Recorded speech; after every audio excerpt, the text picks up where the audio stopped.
Arcadian Vanguard presents the Wrestling News in your daily wrestling newscast for Saturday, January 11th, 2025. Good morning, I'm Mike Sempervive.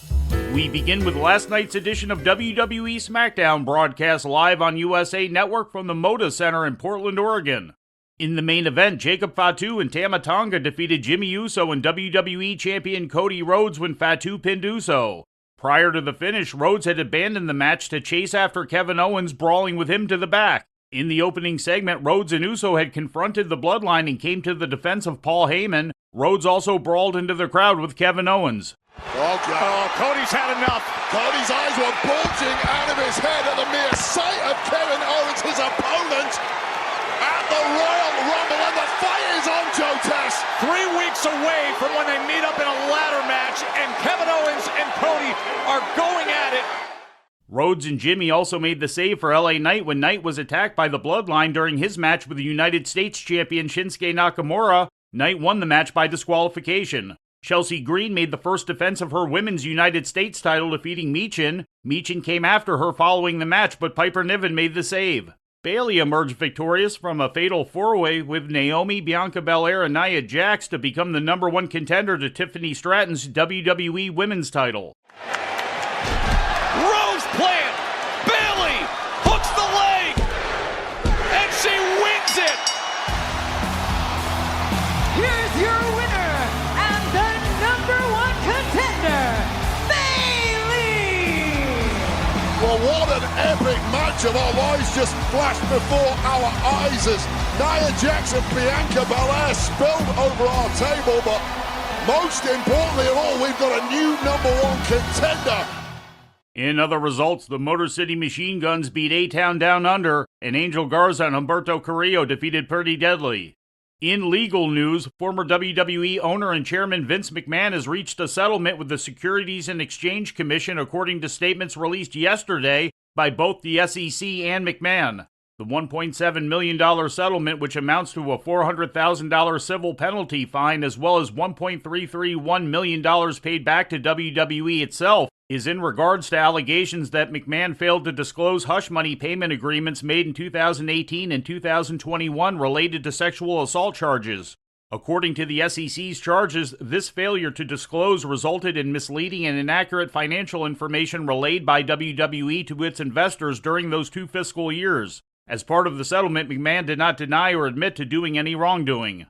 The undisclosed payments came to a combined $10.5 million, resulting in WWE overstating its income by 8% in 2018 and 1.7% in 2021. Said McMahon yesterday in a statement on Twitter, quote, "There's been a great deal of speculation about what exactly the government was investigating and what the outcome would be. As today's resolution shows, much of that speculation was misguided and misleading.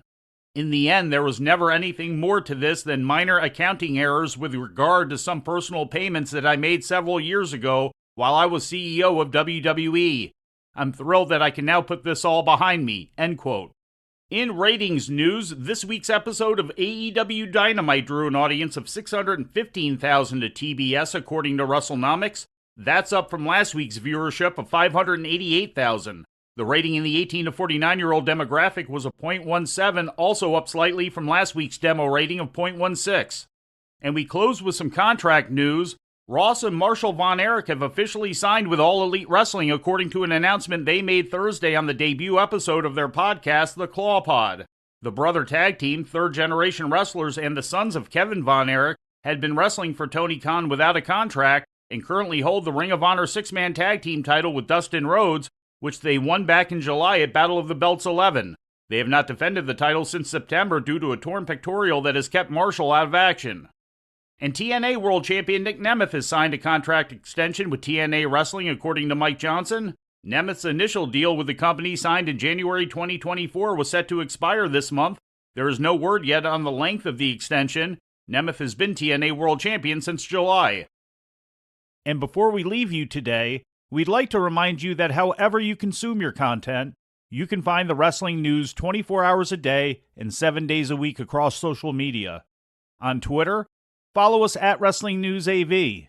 Our Facebook page is also Wrestling News AV. The wrestling news can also be found on the Arcadian Vanguard YouTube page. And for those who utilize Amazon Echo devices, just tell Alexa to play the Wrestling News Podcast. And remember to make sure you add podcast at the end. Once again, for daily updates, breaking news, and more, follow the wrestling news across social media. And that's the news for today. If anything happens, we will be here to tell you about it. No clickbait, no paywall, just the wrestling news. The Wrestling News is a division of Arcadian Vanguard, and the Wrestling Newscast is a production of the Arcadian Vanguard Podcast Network.